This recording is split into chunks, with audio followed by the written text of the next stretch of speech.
Homicidal clothes cause I'm dressed to kill. Leave 6 bitches oohing cause I'm worth a mill. Flow is ill, spitting no vomit spill.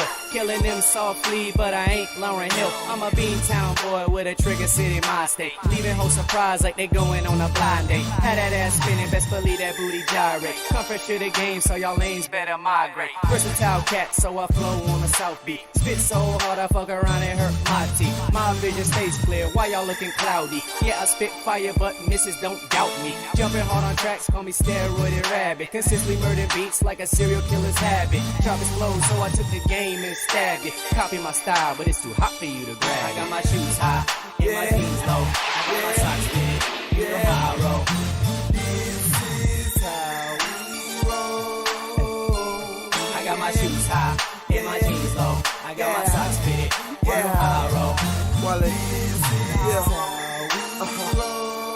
Okay, yeah. As I take another puff of my Cohiba, overlooking green fields full of reefer. My suit say let it sow on my cufflinks. Similar to Jay-Z and Puffy. I ain't saying that I wanna be like them. I'm getting fat stacks while your paper so thin. Look within the eyes of a hustler. I need me a mansion so I can buy a butler. This is a classic, so put me in the classified. I'm extra fire, so she suck me like a pacifier. Old school Chevrolet, riding up the interstate. Bitches give me crazy, little niggas want a hard hit. Pussy nigga try me and you gon' get a scar face. Ain't no way I'm getting caught, that's gon' be a hard case. That baby girl, my 38, my trigger finger on the cake. Shoot you niggas in the face, you gon' see a pretty I got my shoes high, and my jeans low. I got my socks fitted, you know how I roll. This is how we roll. I got my shoes high, and my jeans low. I got my socks fitted, you know how I roll. This is how we roll. Since a youngin', I knew I had the flow to succeed. Always kept my nose high, like trying to stop the bleed. Kept running, there was nothing in my way to impede. So ahead, it's safe to say there's no one after me. But I'm trying to rise up while you bathroom bitches sink. Hot like I'm in me, my aroma doesn't stink. Kept my eyes wide open while the blind bitches blink. Not one to have regrets, but my mind always thinks. I never gave a fuck at what them lames ever thought of me. Just kept doing what I do, cause that's just how it ought to be. Money on my mind, you can call it moneyology. You getting it out the ass, but I ain't talking side of me. Denver Bronco money, cause it just stays mile high. Whopper junior bitches, I don't beef with small fry. Little fingers on the side, cause you can't be this fly. Tell me to keep my bread up. So I threw my money in the sky. Sandstorm. Hey, wall. Classico, I see you. Hey. That's how we roll.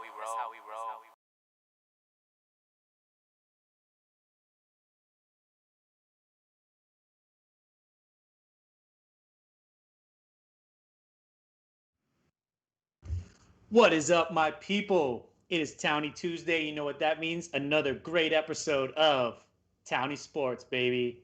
Vic, how you doing, bro?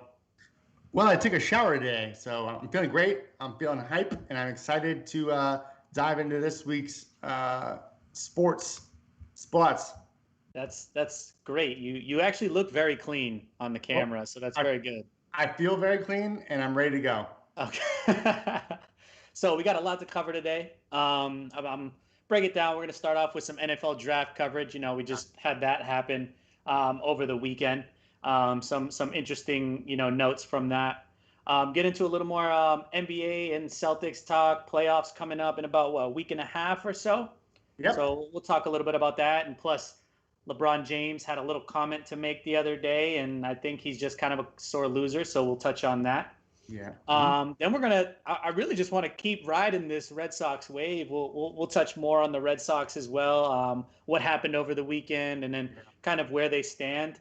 Sure. And then we'll finish it off with some Champions League talk. A lot has happened over the last week. So let's just dive right into it, Vic. The NFL draft, Patriots. I thought they had a pretty good draft. What did you think? From all accounts, it was a home run, right? If you're a Mac Jones believer, which I am not, but I can understand why people like him, and I thought he was a good pick. I mean, who else are you going to take there? I guess. Yeah. Forgive me. I'm not a real big NFL draft guy. Like I love the draft, of course, but I don't know a lot about the prospects going in, other than what I watch on a day-to-day or week-to-week basis in college football. I do know that Mac Jones did perform very, pretty well in college. And, I'm sure it helped that he had two top 10 picks that he was throwing to. But, somebody had to make those throws, I guess. I'm not too excited about it. Are you excited about him? I'm curious. Um, I think just something interesting to take from it overall was the fact that the Patriots had the opportunity to move up and they didn't move up. So it just leads me to believe that that was going to be their guy the whole time. Like they were going to take Mac Jones. And honestly, to a lot of people's surprise, he ended up dropping there. And I don't know about you, but I was sitting on the edge of my seat when I saw Justin Fields fall further and further down. Me too. And well, if you're looking at what the people that actually study the draft say, on NFL.com, they gave him a 6.33 prospect guide. And to put that into perspective, that means that they think he'll be a starter within his first 2 seasons in the league. But to put that number in perspective, he was the 4th ranked quarterback behind Justin Fields, behind Trey Lance, behind, of course, Trevor Lawrence, and the guy the Jets picked, Zach Wilson. Not too far behind. So, he was at 6.33. Zach Wilson was a 6.50. Trey Lance was a 6.47. These are like in the ballpark. So if we're looking at Trevor Lawrence, who was a 7.40 on their prospect rankings, not bad. Obviously they think he's going to be good. They must be seeing something I don't see. It's just not electric. Overall, you saw he made the throws, and I mean, everybody's going to criticize him because, oh, look who he had to throw to. Look at the offensive line he had. And you can throw all these things at him. But you and I both know as sports fans and even as football fans, a quarterback can also ruin a good team. And that's what he didn't do. And I thought he made really good throws when they mattered. He's a winner, right? That's a huge thing to point out too, is he's a proven winner. Yeah, he knows how to win, and he knows how to come up in big spots too, actually. And he did it a few times there at Alabama, especially when he came in. I thought I was most impressed with him last season when he came in for Tua as 2 years ago, when he came in for Tua as a sophomore. I was shocked to see him go early, but I didn't think his draft stock was going to rise anywhere from, where it was now.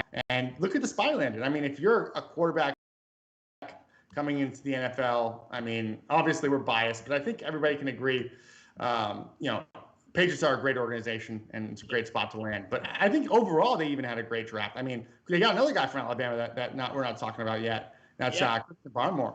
I mean, they moved up. They traded with, I think, was it Chicago for Christian Barmore. I mean, besides some of the off-field concerns, which that was, I think, one of the biggest things against him and why he kind of fell in the draft was that. I mean, coming in before any of those issues, and even when he came out of high school, just one of the top D linemen. And you're looking at him as such a that's like a top 15 talent you're looking at D line, and the Patriots got him in the 2nd round. And I mean, if there's any organization, I don't mean to be that guy to say that, but if there's any organization that can kind of help somebody, for lack of a better term, that has potential off-field concerns, what better place than New England? Yeah, and I think he was like one of the highest rated players in the draft as well. I mean, ESPN, I know, had him ranked. I believe he was the 30th player total in the draft, and he's a big guy. I watch Alabama a lot, right? Because my wife's a huge Alabama fan, and I always heard his name called. So I know we need to shore up that defensive line, and I feel like whenever Bill hits a defensive lineman, usually gets a good guy, right? There have been the occasional bust, but he's usually pretty good at that. So I'm looking forward to Barmore's stint as a Patriot, I think. Yeah, a couple other ones that I was pretty interested in. I mean, first off was Ronnie Perkins that they got in the 3rd round. Yep. I mean, great defensive end that adds depth, and I thought getting his caliber of a player, I mean, yeah, he's not going to be an immediate starter, but a guy that could potentially become a really solid defensive end starter. But look at who he's behind. Judon, with Vinovich being, as good as he was last season. Like, you're just adding another guy on that defensive line, another defensive end talent to this already pretty solid defensive line. And I think it creates this wholesomeness to this defense. Whereas we looked at our defense in the past as kind of very heavy in the secondary, and now Yeah. we're kind of like seeing it kind of come full circle. Well, that's interesting that you think that, because I never really thought that it was I thought we were pretty good up front too. I mean, our linebackers I thought were up and coming, but I think this defense is going to run out to form once people come back from COVID. So For sure. I'm excited about the Pats this season for sure, absolutely, especially with our offense, dude. I like what they're going to do with the tight ends. We'll see what happens, but you know, overall, great draft for the Pats, I think, and I'm excited to see what this team does next year. Yeah, I mean, my only concern was the Ramondre Stevenson pick. I thought that was kind of a weird pick at running back, but I mean, we know what Bill likes to do. He likes to have like 12 running backs and kind of play the whole statistical game where it's one of them's going to pop, right? You know, Yep. but I mean, you look at his stats. He had a terrible combine considering how athletic his build is.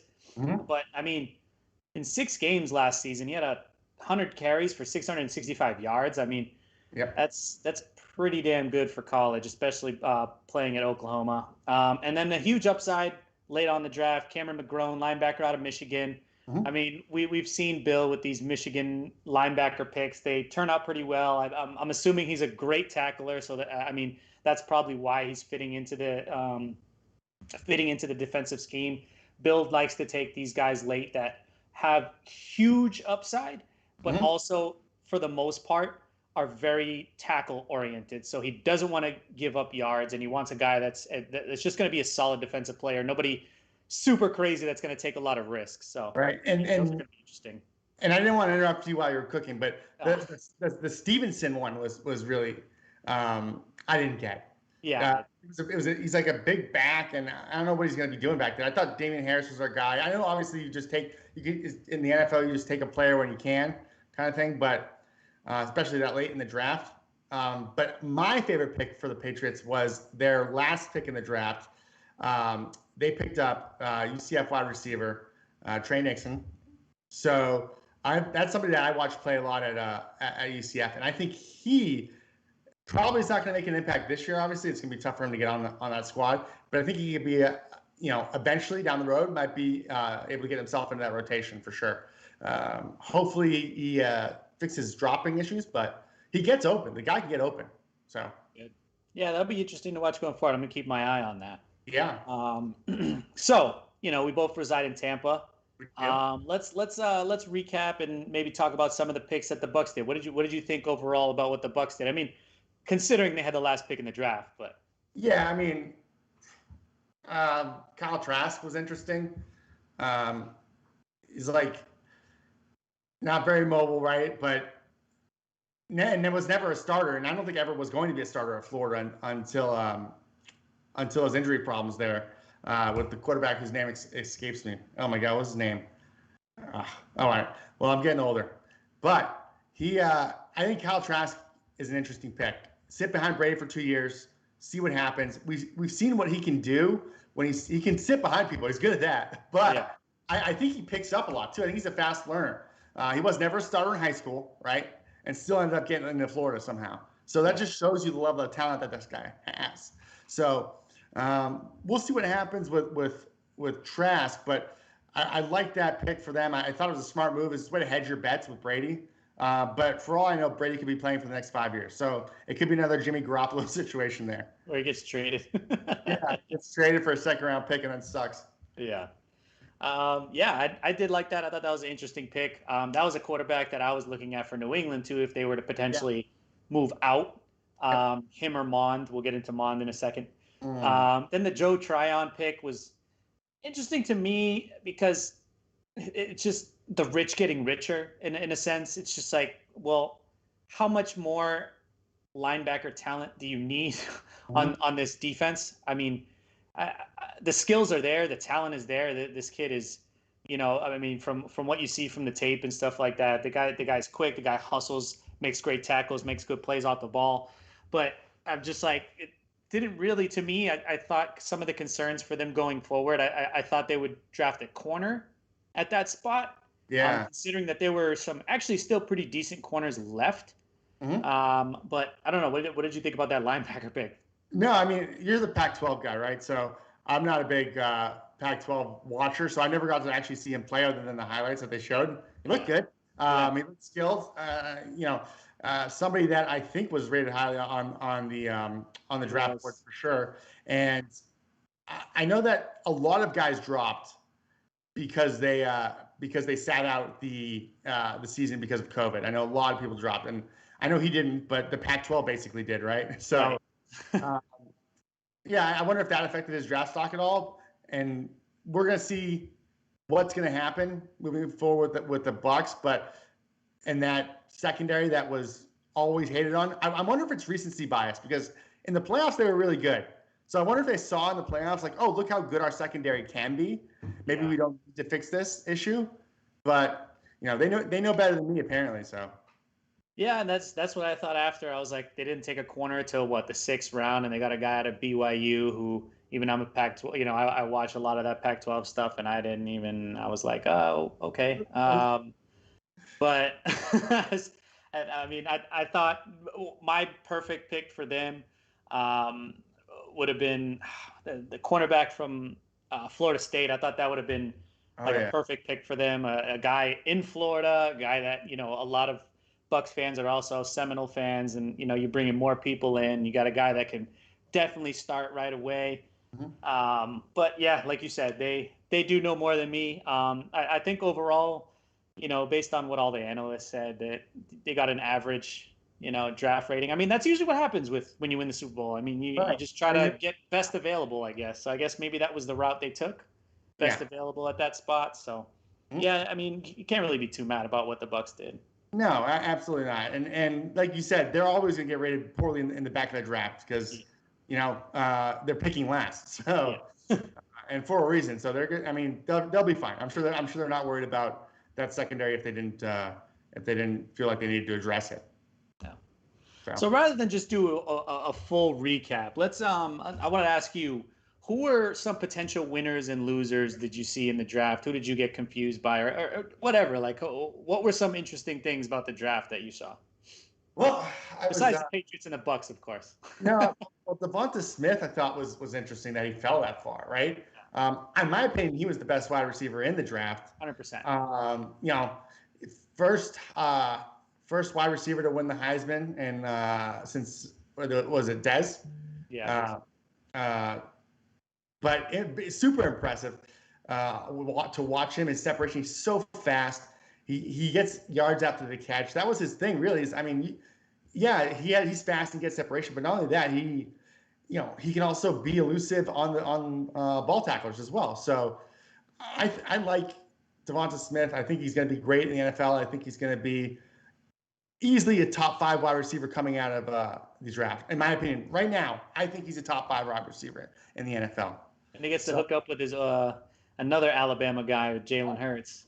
Right. Ex-Alabama guy. Ex-Alabama guy, right. So that's going to be fun, I guess. Yeah. But he's going to have a great time. I thought Philly made the right move. I was hoping he would drop to the Pats. And I wondered if he had dropped to the Pats, what was the decision that the Pats were going to make? I mean, that was a big one. And just how offensively loaded this draft was. I think that the winner in this draft was offense in the front end there. We had a tight end go in the top 5. We had 3 wide receivers go in the top 10. So 4 quarterbacks, I think. Yeah, 4 quarterbacks in the top 15. I mean, just offensively loaded. With the draft, though, it's always hard to project, right? Because you can always put your biases in there, and I definitely do. But I think there's a lot more hits in that top front of the draft than there will be busts. I think this is not going to be a bust-heavy class. I think there's people that are going to be like, they weren't the star they were supposed to be, but they're good. I think we could say that, and this might be me going out on a limb, but to add on to that, like we could probably say that the top 45 players that were picked overall, we're going to see a lot of those guys hit. I even think some of those guys that fell into the second, like you mentioned, whether it be sitting out for COVID or some other reasons that ended up dropping. Yeah. I think those guys are also going to be some hits in the league. Yeah. And let me ask you this. Who is the top offensive rookie for fantasy football next year, in your opinion? Top offensive rookie. Not counting quarterbacks? Because it has to be a quarterback. No, well, I mean, it could be a quarterback. No, it doesn't have to always be. I mean, it depends how when you draft your fantasy football team, what positions you put an emphasis on. But who would you take as the number one rookie for fantasy football this season? Justin Fields. Yeah, Justin Fields. Okay, interesting. I like it. I like it. Yeah, I think he's just got so much talent. I think he's going to have a lot of room to just cook. You know, like we like to say all the time about what we do on the podcast. He's going to be able to cook. And you know what also helps? Having Allen Robinson to throw to. I was gonna say, I think Allen Robinson is gonna was a happy camper when he saw that one, huh? Absolutely. I mean, and ever saw since they saw him sliding in the draft, they kept saying, oh, I think the Bears are gonna move up. I think the Vikings are gonna move up. I think the Bears are gonna move up. And eventually the Bears did move up and get their guy. So good for them. Good for them. Yeah, and that was funny because because I was watching it with our boy A-Rod, who's host of the Townie or the Fair Weather podcast. Shout out. And he was like, dude, Fields might drop. And I'm like, yeah, I don't know. And then as soon as the Bears made that trade and I saw the haul that the Bears gave up, I was like, oh, that's Justin Fields all day. That's 100% the value you do to get to move down like that. So isn't it funny too how both Alabama wide receivers are going to Alabama quarterbacks? Yeah. I just realized that. Yeah. It's wild. But who do you got for winners and losers, Sammy? The winners, I took the Bears, as we're talking about. I thought they answered every single need, and I thought they draft very well. They bumped up without giving too much. Like they didn't sell the farm to get Fields. You know, they traded up with their picks, and they got Justin Fields. They also got Tevin Jenkins at the offensive tackle in the second round, and then a sneaky guy. You know, obviously project player, but I thought he has a ton of upside. Slot receivers, Daz Newsome out of UNC. I thought what the Chicago Bears did to answer everything that they needed at the offensive positioning, considering they already have a pretty stout defense, they answered all those questions, and it's going to be interesting. I mean, it may not be next year that they're going to be great, but I mean, like you mentioned, Allen Robinson's happy now. He's got his quarterback. Mm-hmm. Yep. I thought the Vikings did really well. Mm-hmm. They got Darisaw in the first. Then they snagged Surratt and Mon in the third round. So they ended up getting a potential, like you had mentioned, you know, a guy that was really high on all the analyst ratings for a guy who's most NFL ready in Mon at quarterback. And that guy's and Surratt and Mon don't even have to start right away. You know what I mean? Like they're on a team that they won't have to start. They'll be able to take second reps and they'll be able to learn a lot. And I think the Vikings did pretty well as well. I think so. Yeah, I'm right there with you. I think we're in agreement on both of those. So, as far as losers, who you got? Yeah, I gotta go with the Cowboys. I was honestly kind of confused. Outside of Micah Parsons, I thought, you know, Micah Parsons was just a gimme pick there. Yeah, that's kind of you gotta do it, right? Like that's just he's there, you do it. If he drops to you, you take him. Yeah. He drops there. That's a top linebacker talent right there. But after that, I was like, so what is the biggest need that the Cowboys have? And in my opinion, so your franchise quarterback gets injured and you clearly have offensive line struggles and you don't even answer those questions. And it was a draft that was handed to you. Yeah. You have the rest of the league going after offensive players and the tackles weren't even touched. Right. And they didn't even touch a tackle until I think the fifth. I believe it was the fourth. It was the sixth, late right? Fourth. It was the sixth. That was their sixth pick. It was late in the fourth. It was the seventh round when they addressed the offensive tackle issues. So they didn't draft an offensive lineman until the seventh round, and it was in the fourth round. They got Josh Bell out of Marshall. Oh, they didn't get Bell. Okay, but Josh Ball. So, I don't even know who that is, but it's good for them. They had two guys that were right there for their taking, right? The two offensive tackles that, you know, everybody was saying would be one of the best in the class. So, I'm curious why they went back-to-back defensive back, first and second rounds, or I'm sorry, back-to-back defense in the first and second rounds. I didn't think their defense was the biggest concern. actually went 3 times. They went defense because they got tackled in the third round. But it's the Cowboys, right? This is what they do. They get flashy players. They get people like Des Bryant. They get people like that. They're not as bad as the Raiders, and the Raiders have gotten better. But yeah, this is what they do. Yeah, they just getting all those defensive players. I was just like, I mean, yeah, defense was a need, but to just go all in on defense, I just thought it was really strange, especially with what happened to Dak Prescott. It's just like, you got to solidify. My quarterback gets a horrific injury from the blind side. I usually try and think about maybe shoring up that offensive line for sure. Yeah. Yeah. Oh man, but anyway, great draft. It was good fun. I thought, honestly though, like to be fair, overall, most of the teams I thought did what addressed their needs. Especially what the Patriots did. Gotta love what the Bucs did. But yeah, we could talk about the draft all day. Let's get into a little bit of the NBA now. Wait, we can't move on without talking about Aaron Rodgers. Oh, okay.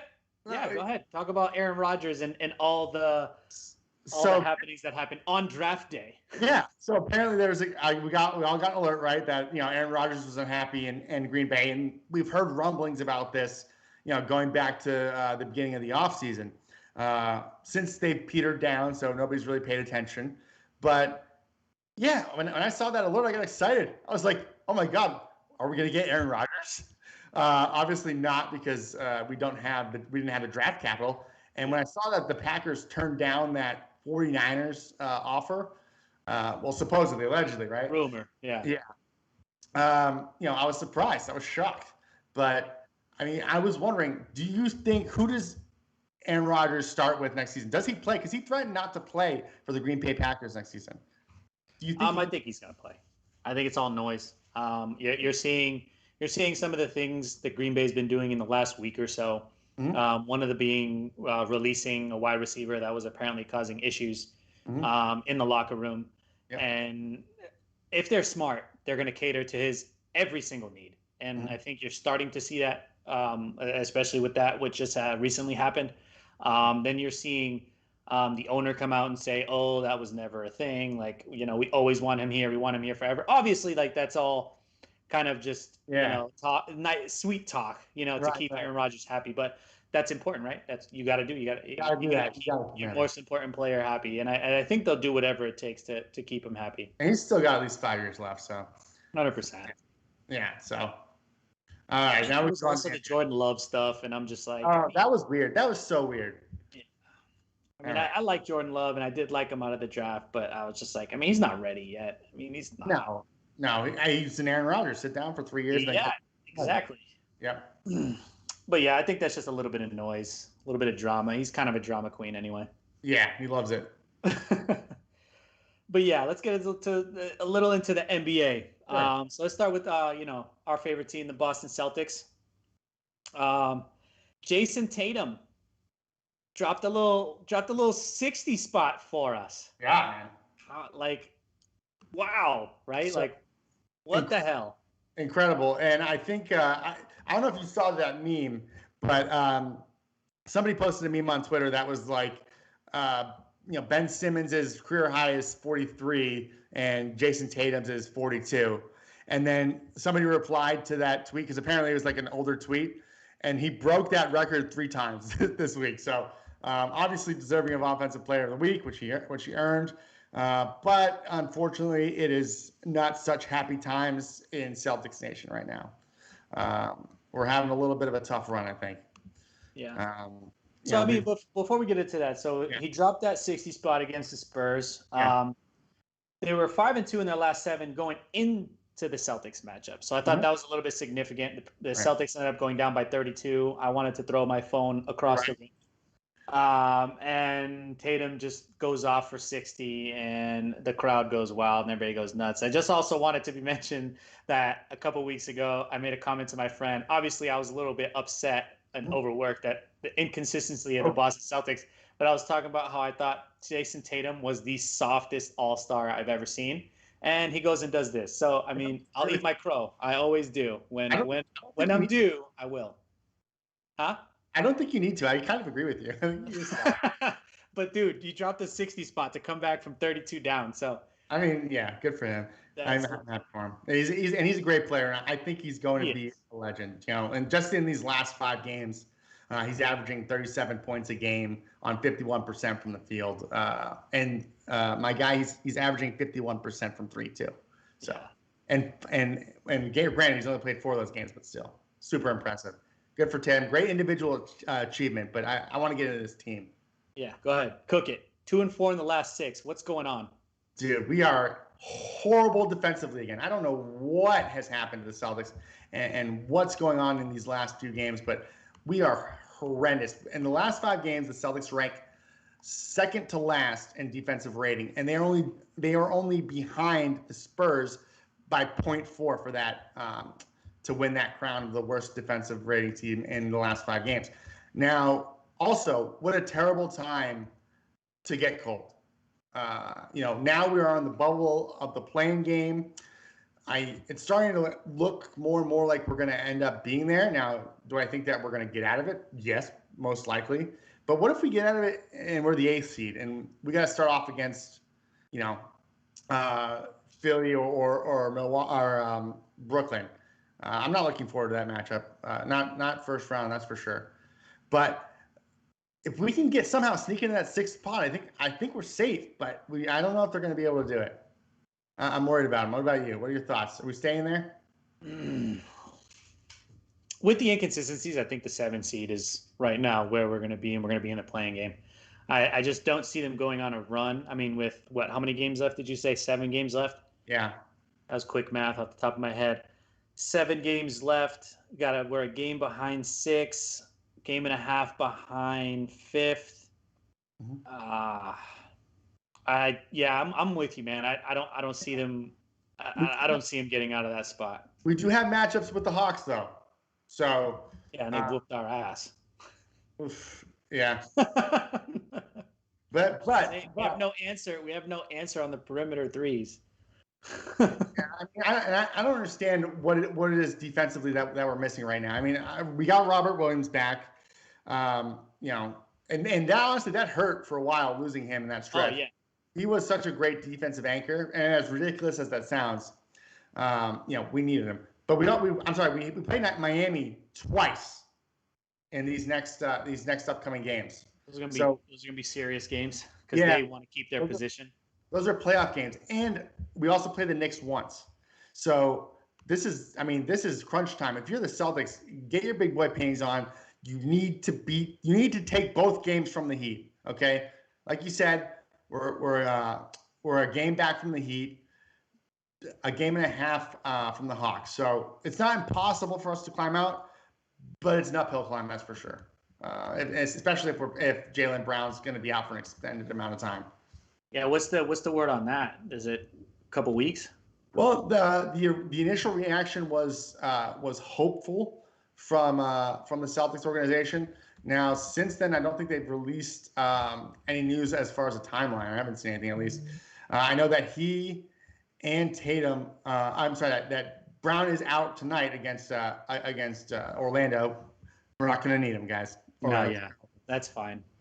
Jason Tatum is playing, and as is Kemba Walker. And I think if you're Brad Stevens, it's time to give up on this resting Kemba Walker on back-to-backs. These are playoff games. Yeah, okay? he has to play. We need to win out if we want to advance anywhere near the Eastern Conference Finals this year, and not end up like the Lakers. Yeah. Mm-hmm. No, I'm right there with you.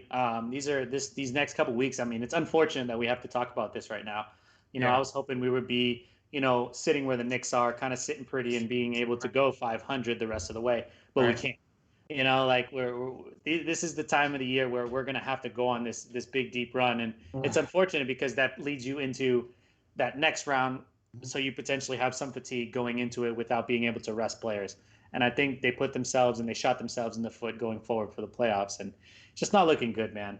And that's what's the most frustrating thing about the Celtics team this year is that we'll see those runs like we did, not too long ago, where they went on that, that was like a 10-3 run or whatever. Yeah. Now the bright side here is they're still 5-5 in their last 10 games, so it's not the end of the world. But if we end up in that 7th seed, I think it's going to be the end of our playoff hopes. That's for sure. Yeah, I agree with you.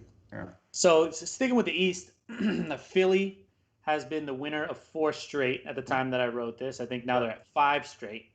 Yeah, rub it in. Up 2.5 games on third place with 7 games left. Do you think this is Philly's year to take the East? No. There's absolutely no way. I don't think anybody beats Brooklyn. Still? You have Kevin Durant, Kyrie Irving, and James Harden. I mean, really, you only need 2 of them, and you got 3 of them. I mean, that's pretty impressive. Let's see what happens with Blake Griffin. It sucks what happened to LaMarcus Aldridge. That's a bummer. Obviously Chris Bosh. I remember when it happened to Chris Bosh, like he had to medically retire as well. And obviously Chris Bosh was a little bit younger when it happened, and right. Aldridge was probably going to hang it up soon anyway. But he was helpful there, as has been Blake Griffin. But I think the Nets definitely are going to be coming out of the East. That's for sure. Still on the Nets. I'm still thinking Philly, man. I think what they do all around basketball, I think that's going to be too much for the Nets. They're a great defensive team. Don't get me wrong. And it's tough to compare stats because, a lot of the guys on the Nets, they'll play like 1 game or 2 games, and one will take one off, and then the other one will take one off. So we don't have a lot of stats with them together. And I was trying to find it before the show, and I'll admit I wasn't able to find it. I'll have it for next show. But I wanted to see what the numbers were with Harden, KD, and Kyrie on the floor. I know they haven't played that many minutes together yet, right. in comparison to the whole season. But I still think those 3 guys are terrifying. Let's be honest. I mean, especially KD, man. He's so good. Yeah. Unfortunately, outside of the Celtics, I'm going to actually really enjoy the playoffs and seeing everybody battle it out. But in the West. So who is your – I know obviously Philly's your favorite, but if the Celtics don't make it out of the East, who do you want to win the East? Who do I want to win the East? I want the Knicks just for the whole, because my boy A-Rod, he's been a Knicks fan for a while, and what they're doing in that team, I actually like it. They're a scrappy team. I mean, I hate everything New York most of the time, but I got to give credit when credit is due. And I've always been a big Julius Randle guy. Yes, and seeing what he's doing with New York, and I loved R.J. Barrett come out of the draft. So I mean, I like those 2 guys. So and Thibodeau, 2008 is because of Thibodeau. Let's be real. When is there going to be a podcast where we don't talk about the 2008 Celtics? I think we've mentioned it on every single one. Man. They were so great. The 2008 Celtics come back again. Damn, man. Yeah. Showtime Lakers. Give me the 08 Celtics. Every time we mention it, that's funny. Love it. Man. But yeah, what about you? Milwaukee. Giannis is probably the most likable star in sports, right? I don't know anybody that's like, I hate Giannis.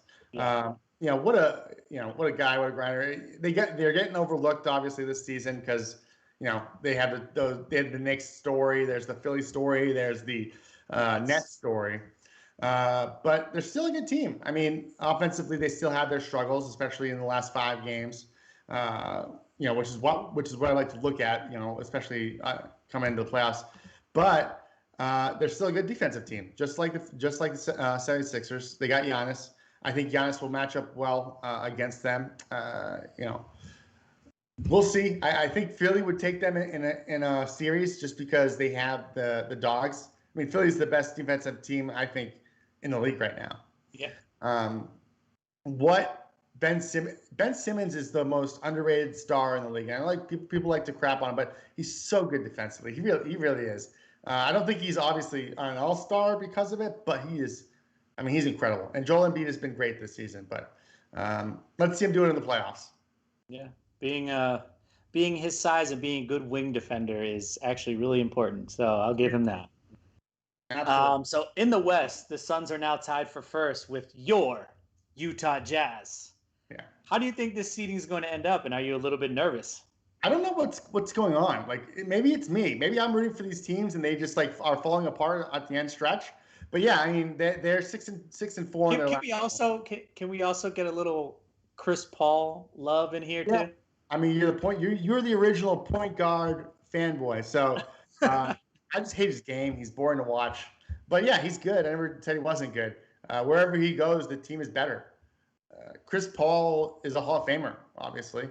Everybody's in the Hall of Famer in the NBA, but he really truly is. And I think it would be great to see him win a ring. It's not going to happen, but man, it'd be awesome. But the Clippers were making a surge. The Nuggets are making a surge, even though they just lost one. But I think the Jazz will end up pulling it out. I think Jazz are going to stay on top.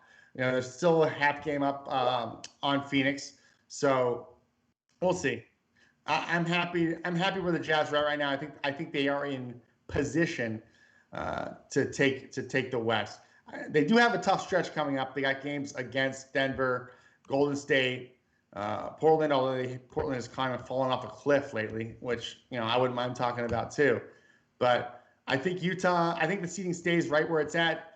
Utah 1, Phoenix 2, Nuggets 3. All right. Yeah, I like that. I disagree with you, and I agree with, what Michael Connors is saying. How can you hate Chris Paul's game? I think Chris Paul's game is so clean. Mm-hmm. I think he brings just natural point guard talent to the team, kind of like what Rondo did with the Celtics in 08, as we're going to mention again. I got to plug the 08 Celtics one more time. But but anyway, yeah. So in the West again, mm-hmm. Lakers closer to the play-in game. It's getting a little bit scary for them. Yeah. And LeBron was recently quoted saying, "Whoever came up with this shit needs to be fired on the play-in game." All now, right. That sounds a little bit like a sore loser to me. What do you think? He's being whiny. He's being a whiny bee.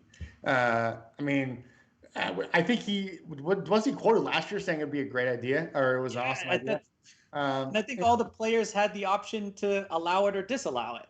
I mean, and as a fan, I love this. This is great. Get more fan bases excited about basketball. At least now we don't have people just tanking at the end. Because let's be honest, the people tanking at the end are the ones that were really ruining, seeding and stuff, right? Because imagine if we had this close of a race and, we had a team. Well, the Orlando Magic are tanking, but imagine if the people that were out of it were tanking, and that's who the Knicks were playing, right? Who's in the 10th spot right now in the East? I believe it is. Who is it? It is Wizards. So the Wizards. You think there's any way the Wizards would be trying to compete right now if they didn't have to play in the tournament? No. Right. And honestly, Indiana at least is still in it. But at this point in the season, now you have 10 teams that are competing, except for the 76ers in Brooklyn. They're locked in. But the Bucks, the Knicks, Atlanta, Miami, these teams are all safe. But you have interesting matchups between the Wizards and Toronto, who's 3 games back and could possibly, maybe still win it. It's not like the Wizards haven't lost several games in a row before. Granted, they're on an 8-2 in the last 10, but I just think it makes for more exciting basketball. And we get one game playoff games. That's gonna be awesome. I'm excited for the playoff games. Give me more Dame highlights. Yeah, no, I agree. I think he's just a sore loser at this point, just because his team is closer to this, and now he has to play extra games in order to make it to that next round. So now he has something to bitch and complain about because he's quote unquote getting older. Right. But I mean, this is the team you wanted. I mean, and also to the point, if you want to get paid like he's getting paid, and if you want the NBA to succeed, these types of games are good for the NBA because it brings more people watching, especially after a year that we had last year, which, granted, with what happened with the playoffs last year, was probably one of the most watched playoffs, considering it was one of the only sports on at the time. Right. So having that whole bubble situation was really good for them. Yeah, the bubble was awesome. I think he's just being a huge sore loser, and in order to pay you the money that you get paid. And granted, I'm only saying he's a sore loser because of the quote. I think he's an absolute amazing basketball player and probably one of the best I'll ever see in my life. But I mean, come on, man. You got to do better than say some shit like that. Yeah, I mean, especially when you are the face of the league, right? Why would you say that, man? That was just dumb. But I can see why he's worried. I mean, look at their upcoming schedule. They have the Lakers on the 6th. Portland coming up, then they play Phoenix at home, then they got the Knicks. That's a tough stretch right there. Yeah. Portland hasn't been great, and we'll see what happens in that game. But I don't know if they're going to be able to fall all the way down to 7th, but if they lose those 4 games, they're in danger for sure. Yeah, I mean, you got what? The Mavs are half game, Blazers are 1 game. I mean, I think that's really all you have to drop to 7. I mean, but to be fair, the Warriors could make a run, man, and make it difficult. I mean, that's another team that, Steph Curry, man, he's something else this season. I know, MVP. Yeah. Go back to the first. Real quick, just wanted to say what's up to the chat. Mel Kwan, the General, what is up? Michael Connors gave you a little shout out about the Chris Paul comment. Kyle, what is up? And yeah, what's up, chat? We love you guys. Thanks for keeping it live. Keep bringing us some questions. We'll get to them, weekly whenever we can. Yeah. But Vic, let's get to the MLB real quick. Let's touch on it. Boston Red Sox, 17-12 right now, I believe. They dropped the series to Texas though, 3-1. That was a little bit concerning. All things considered, they lost the first game 4-1, won the second game 6-1, lost the third game 8-6, and then lost the fourth game 5-3. Those last 2 games, you and I were heavily, messaging each other about the games and, what was happening. 5-3 loss was just. I mean, the 8-6 loss too. I mean, you score 6 runs. Most of the time, you're going to win that game. Right. Absolutely. And I will say this, at least they've been fun to watch. And I believe in that 8-6 game, they were down significantly, and they made a run and almost came back to win it. So, still one of the best run differentials in baseball has gone down. Houston's caught up, Chicago's caught up, and even in our own division, Toronto's caught up. So, Toronto's a good team. Yeah, they are. And we thought they were my pick to win the East. Yeah, but me too. Now you have the East guys that were supposed to be good starting to make that turn. The Yankees have won 3 straight. Even though Toronto just lost 1, they were 7-3 in their last 10. Sox are 5-5. They're crushing Detroit right now, 8-2. So I'd love to see that. But it's the same issues, right, Sammy? So the pitching has been what's killing them. So in these losses, it's not like they're losing 1 to 2 ball games often. Right. I mean, Bogarts continues to rake. I mean, I told you this, I think a few weeks ago, I was like, his metrics are there. He's going to start hitting bombs. And yeah, now that he started, he just hasn't stopped hitting home runs. Devers, Martinez, and Verdugo have just been consistent. So you're looking at those 4 guys just being the main guys in that team. And this team's raking, dude. This team can hit. Ottavino was the big culprit in that last game against Texas. He talked about, as we mentioned. Why do we keep bringing him in? I don't understand. Like, if somebody just keeps sucking. It's so strange. We always mention it. He's got nasty stuff too. But yeah, it's just inconsistent. Erod had his typical bad outing on Saturday. You can't be mad at him. He's gonna be okay. He's gonna be fine. In 2018, just wanted to point this out there. So we started April 17-12. In 2018. By May, the Red Sox were 21-7. So just to put it kind of a little bit into perspective, that team was obviously way better, but this team shouldn't be that close. We were 21-7. 2018, when we won the World Series. Oh, okay. At least in 2017, but yeah, okay. Well, that's interesting. Yeah. I still don't think that we're going to win the East, but I think we're going to make playoffs. I really do. And what about if we do make the playoffs, Bogey for a possible MVP candidate? Ooh. That's what I said in the beginning. I don't know if people follow my Instagram, but I said Bogart's MVP. But I mean, he won't. But if he keeps hitting like he is, he potentially could make a push. I mean, he's the MVP of my Diamond Dynasty. I'll tell you that. MLB the show plug. Let's go. Yeah, let's go. But yeah, as you mentioned, I mean, it's not the hitting. If you look at their team hitting metrics, 261 batting average. 314 BABIP, 437 slugging. All of those are your main, hitting metrics to determine how good a team is, and those are all good for second in all of the majors. Second. You said it right at the beginning of the season. They're going to hit, and they have been hitting. I'm most happy with Verdugo, man. Every time, like, even when he strikes out, I still love the guy. Yeah. I mean, he plays hard every game, and he, he's batting well. I mean, he's batting 306 right now, and wasn't he a top prospect for the Dodgers? For the Dodgers, yeah. And then what happened? I don't know why all of a sudden he just fell off. But I mean, if you look at that roster. Oh, yeah. I mean, even in 2020, he batted 308. So, still good. But his slugging is up this year. He's already got 3 home runs, right? And which is not something that we're used to seeing from him. I think last year in 53 games he hit 6 bombs. In 27 games this year, he already has 3. Yeah. He's also hitting doubles. He's got 7 doubles compared to 16 last year. So I think we're on pace to see a lot of these guys make that leap. He's only 25 years old. He's just now about to hit his prime. Yep.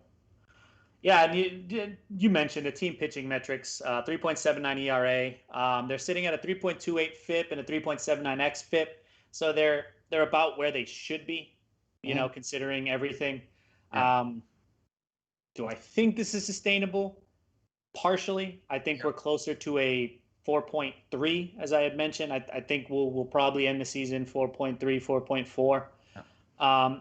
And then actually, this is interesting to look at. Looking at a lot of those, the FIP and xFIP numbers, Perez's numbers are going to progress. And Pivetta, although on the other hand, is going to regress. So, I mean, you're going to get that balance.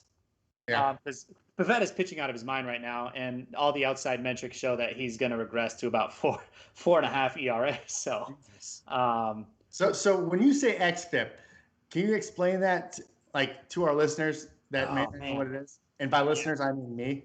Yeah. All right. So the xFIP, man, you're gonna have to make. I gotta. Let me look up the definition and give you kind of how it explains it. So the FIP base it on the fly ball to home run ratio based on I think who they're pitching against. The xFIP takes it on the average because obviously home runs and fly balls are independent of pitching, but they're more based on what the average of the league is. So if you take the average of what the league is, what the current league average of fly ball to home run rate, and you put that with your FIP numbers, you're going to get a more accurate depiction of what the team or what that pitcher is going to pitch like, if that makes sense. Okay. Yeah, but what does that show in terms of the pitcher? Does it show that he's going to if they have a lower xFIP, does that mean he gets more ground balls, or does that mean that he's just a better overall pitcher? He's going to see a lot better going forward. So for the rest of it gives you a progression or a projection for the rest of the year, if that makes sense. I like that. All right, thank you. Sorry for the detour there. I was just curious. A little bit of sabermetrics. I mean, it's a rough idea of kind of what it is. I'm still looking into it more. I'm actually working on this Excel doc to use Python and stuff like that to be able to analyze some of the numbers. Pretty interesting. Super nerdy. I love it. Now, that 3.79 ERA, where did that rank low in the NBA, in the MLB, or was that one of the higher ones? About average. So I think 13th. So I mean, if we stay average in pitching and we continue being a top 5 hitting team, I mean, that's a playoff team, guys. That would determine. Yeah, that would make you a playoff team. Yes, sir. Evaldi, as always, has been awesome. I mean, didn't expect him to have this type of workload to be an ace, but that's our ace. I mean, as always, though. You said as always, that was a all year, as all season, he's been. Yes, he has been. He has been a revelation, that guy. Yeah. So yeah, like I said, Erod should be okay. He had his bad outing Saturday. Outer metrics has him around, like I said, the 3.6. Yep. I think his xFIP was around 3.6. I think it was ranging between 3.4 and 3.8. He's currently sitting at 4.2, which has come down over the last couple, and then that kind of bumped it up a little more on Saturday. So I think we're going to see a little more luck helping him out going forward. Hope so. So another interesting thing, I looked at Fangraphs. They have the Red Sox best case scenario right now currently at 89 and 73. Best case scenario? That's the best case scenario. Okay. Now, they have the Yankees still at 98 and 64 best case scenario. So what you're saying is Fangraphs is written by Yankee fans. I guess, man. Weird. Okay. The Yankees have a 71% postseason chance. Not saying they won't, but I'm just like, come on, can we drop that number after what has happened over the last few weeks? Like, Jesus Christ. And that's what everybody always tells us about, baseball, right? It's a marathon, not a sprint. Especially, we're back. That was their worst start in their history, though. Yeah, but they're turning it around. Like you said, I think they're 7-3 in the last 10. I mean, they'll turn around. They'll start hitting for power. And they're going to keep striking out, but they're going to start getting those balls that they're striking out on. Yeah. I'll come around. I'm not now. You got me defending the Yankees. Get the hell out of here. Yeah.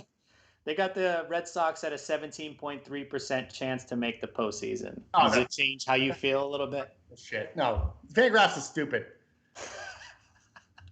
You know what I'm talking about. Do check out their website for all the metrics that they put out there. It's pretty freaking cool, and you'll like it. Not for this bullshit. No, that was just something I wanted to look at because I heard another podcast talking about it. Oh, that's garbage. Yeah. But yeah, so a little quick note though, the Dodgers just today I found out lost Dustin May to Tommy John surgery. So that kind of sucks for them. Great pitcher. They'll have to try a little bit harder, I guess. To win I know. It's a great pitcher, and they've suffered a ton of injuries, and they're still actually really good in the majors, and it's really frustrating to watch. Yeah. Let me ask you this: who's your pick? Right? Like, is there anybody but the Dodgers that you're picking to win the World Series? No, not right now. Not currently. I actually watch a lot more Padres games. Because like with the way the Ramadan is set it up, like I eat late at night, so sometimes I'm still kind of like digesting and stuff before I go to bed. So I'll watch more Padres games at night, and they're a freaking fun team to watch, dude. Yeah, they got Tatis, right? But that whole lineup is stacked. That lineup is stacked. You heard it here first, Sammy, Padres guy. Yeah, the Padres are stacked, man. So I hope things turn around for them. I love Tatis. I think he's great for the face of baseball. Yeah, Darvish, right? He's over there. Darvish. Yeah, Darvish over there. Blake Snell, Joe Musgrove. I think they got Eric Hosmer. They have they're pretty loaded. So that's a good squad. It's good to see them be good after all these years of sucking. So I don't know how I feel about those unities, but I'm good for San Diego. I mean, they had it so tough, with that beautiful weather and. Out there in California. At least their baseball team is good now. Yeah. But anyway, last topic I wanted to touch on, Vic. I was waiting for this one. Champions League soccer. Yes, sir. So just today we saw Manchester City defeated PSG. I think on aggregate the final was 4-1. Mm-hmm. They were up 2-1 going into today's match. PSG had to play a perfect game, and unfortunately they did not. Manchester City, though, they're just a very, very good team. And I think, as a PSG fan and knowing a lot of people that are PSG fans, it's just a tough draw. Like if it were reversed, I would have rather have been, PSG, Real Madrid, Manchester City, Chelsea, or vice versa. Mm-hmm. That way we could see a PSG, Man City final, because I think this semifinal was the final, in my opinion. I think whoever won this game was going to end up winning the Champions League final. Oh, really? So you think Man City's going on to win it then? Yeah, I think with Chelsea, Real Madrid tied 1-1 on aggregate going into Wednesday's final leg. Your boy Christian Pulisic scored in Madrid, tie up the game. That away tie was a victory for them, in my opinion. Yeah, tying away to Real Madrid going into tomorrow's match. That puts them at an incredible advantage, for the upcoming game. Not only are they back in their home on their home turf, but they had the lead basically, and they had the lead by 0.5. So essentially, what it means is that if Real Madrid ends up tying with Chelsea. Chelsea would be declared the winners and move on to the finals. So I was just happy to see Christian Pulisic on the pitch, let alone score. Are you kidding me? Oh my God, I almost died. Yeah, it was pretty great to see. I love what Tuchel's doing over there with Chelsea right now. I have my thoughts. I don't. Obviously, I'm biased, but I think he's not really helping Christian's development as much as I. Especially when he's one of the best players on that team. when he's healthy. The issue is that he is not. That's the issue. Yeah, that's the issue. Yeah, and more importantly about the Champions League, the thing I've liked this year is that there have been so many USMNT players throughout it, at different stages, and here we might have one in the final. I think you already have one in the final right now. Yeah. Wait. Well, he's not really in the final, dude. Zach Steffen. Oh, he's gonna get a ring. I know. He's gonna be on the bench. Come on, you can't do it. No. I think that's still huge, man. No, you can't be like, oh, I think Well, he played cup games. That still matters towards winning a championship, considering how many games they play. I know, but it's like saying, I don't know. I don't know how to compare it, but it's not the same. Okay. It's not. It's still sick, though. You got to admit. So I want you to break down the Chelsea Real Madrid matchup because I talked over you. I want you. This is your time. Cook. No. So the Chelsea Real Madrid matchup. I think this game, in my opinion, like you had mentioned, Chelsea has a huge leg up right now. I think one of two things could end up factoring into the decision for tomorrow. I think it's either Real Madrid utilizes their skill and their overall just how do I word it? Their experience in these cup games because they have two great midfielders in Modric and Kroos who have been in this position countless a number of times. Granted, with one of the best players in the world in Ronaldo, and he's no longer there. But Benzema has had a freaking stellar year, very quiet. Nobody knows, but you look at his stats and he's having an excellent year for, somebody who everybody kind of counts out, right, as one of the top players in the world. Mm-hmm. But the other thing that could happen is Tuchel can do what Tuchel does and try and park the bus, and that's going to end up killing Chelsea. And you don't want to park the bus in a semifinal game. We saw PSG do it in their in the first leg of the Manchester City game, and they got crushed in the second half. Yeah. And that's really what could potentially kill Chelsea. But I think if Chelsea plays the game that they were playing in the first leg and come out with a tie, 1-1, 0-0, you move on automatically. Now, no, 1-1 would be they would go to extra time.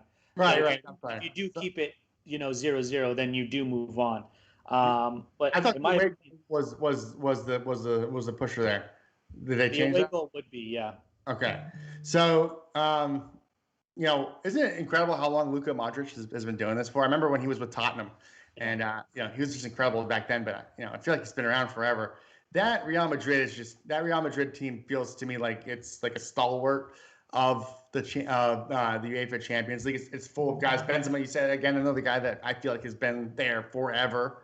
They're professionals. They're a professional team, obviously, and probably the closest thing, that I would say that they would be my Patriots of the UEFA's. And you'd be correct. Yeah. So unfortunately, they're going to follow my guy Christian Pulisic, who's going to score a hat trick and put them on their ass. So good for you, Christian Pulisic. I'm happy that you actually went out there and earned it, unlike Zach Steffen. I think Chelsea's youth is something to their advantage. I think especially going into the second leg, if they can keep up their youth and their, kind of their youthful exuberance, as people like to say, they can end up winning that match. Considering Real Madrid is a little bit old, a little bit older, but they do have the experience. And honestly, personally, I still can't believe Real Madrid is still in the semifinals. Like every time I see the lineup, I'm just like, how are they still here? How are they still here? But they managed to get this far, and I think we have to, as soccer fans, have to take that seriously. Well, let me ask you this. So, we're almost here at the end of this year's Champions League. What have been your thoughts overall for this year's Champions League? What do you mean? In terms of how COVID may have affected it, or people coming back from COVID may have affected it. Do you feel like it lessened the product at all? Do you feel like some teams might have jumped up more? Teams that were more familiar with each other might have done a little bit better than teams that might have gotten several transfers in, or what's your overall take on this? Yeah, I think the last two Champions League we have seen that. We do see players who end up going on the COVID list and not being able to play certain legs, and then they end up losing a game because they are actually an important piece. Mm-hmm. Or you do see the COVID list create roster issues. So then maybe you have to play your star player in a regular league game that normally you probably wouldn't have played, but because you don't have the depth there, you have to put him in. So yeah, I think I don't think it necessarily lessened the product. I think it made it similar to March Madness, as I mentioned on our previous podcast. You saw teams make runs that maybe you wouldn't have normally seen. You see teams drop that you probably like. We should see Bayern here. We really should, but they're not. There was a couple other teams. Can't remember off the top of my head that should be here. Liverpool. I mean, for example, they just decimated by injuries. Partially, you can indirectly contribute it to COVID, like you mentioned. I mean, these guys probably didn't have the full camp to get into full shape for an entire season, and the season's long, and there's a lot of freaking games. And when these guys have to play all those league games, all the cup games, all the UEFA games, not to mention they're also called for their national squads, they have to be in the best shape of their life. Like, they have to be in tip-top shape. And we see injuries like that happen in basketball and football when guys don't get their spring training or their camps. It catches up to them at the end. So to your point, it definitely harmed it a little. And I was just curious. I know you watch these games religiously. I mean, you're always talking about them, and God bless you. I try and watch when I can if it's on, but I'm more focused on international soccer than I actually am club. But I'm happy that your team got booted, because I never liked PSG and I think they're trash. Nah, it's fine. I'm okay with that. The better team won. I don't become a sore loser like LeBron James. But we should get together and watch the final when it happens. I'm down. Let's go. Anyway, Vic, anything you want to add to today? No, just another beautiful day, another beautiful pod. Thank you, Sammy, for hosting as always. It's been a pleasure.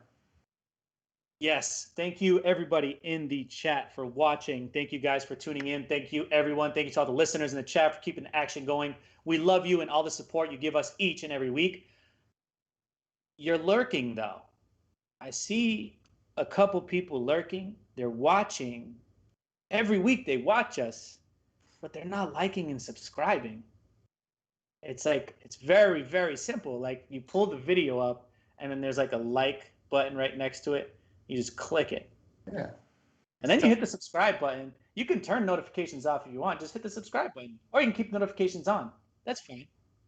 But like and subscribe if you like our content, because we love you and we want to just give you more and more great content.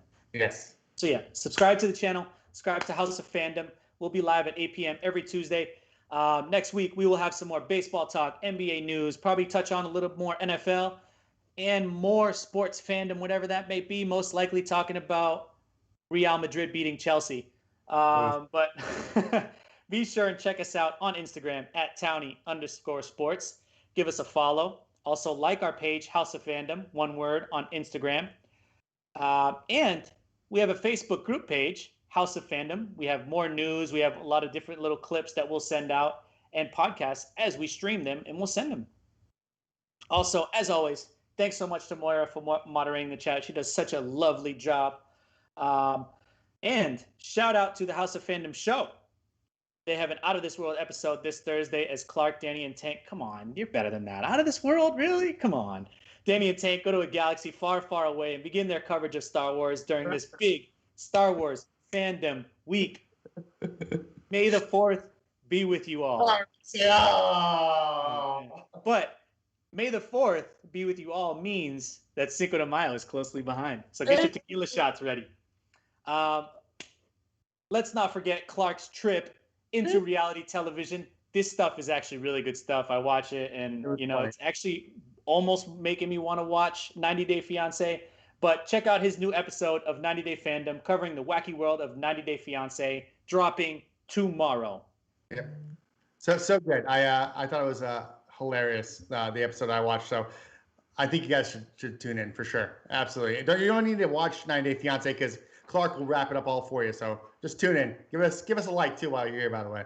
Indeed, Clark does a great job. And with that being said, I am Sammy with my co-host Vic. We'll see you guys next week. Hasta luego. Hey.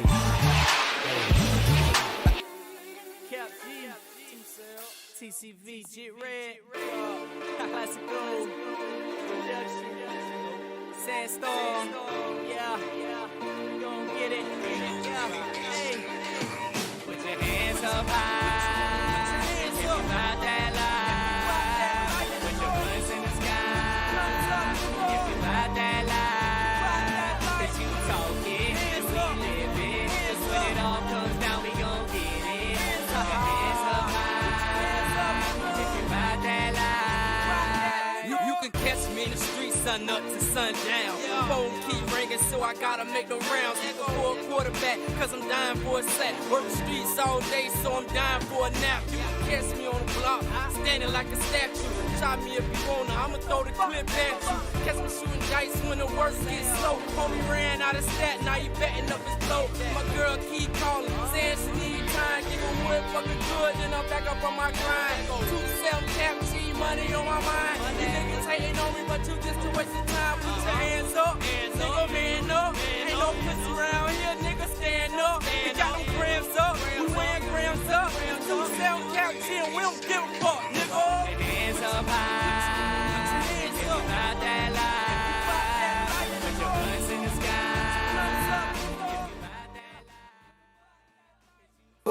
Overlooking green fields full of reefer. My suit say let it soul on my cufflinks. Similar to Jay-Z and Puffy. I ain't saying that I wanna be like them. I'm getting fat stacks while your paper so thin.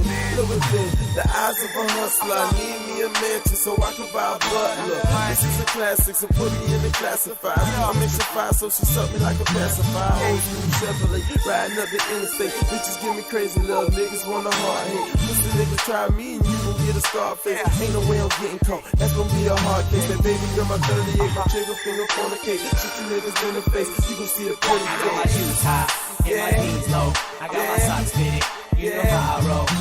This is how we roll. I got my shoes high, and my knees low. I got my socks fitted, you know how I roll. This is how we roll.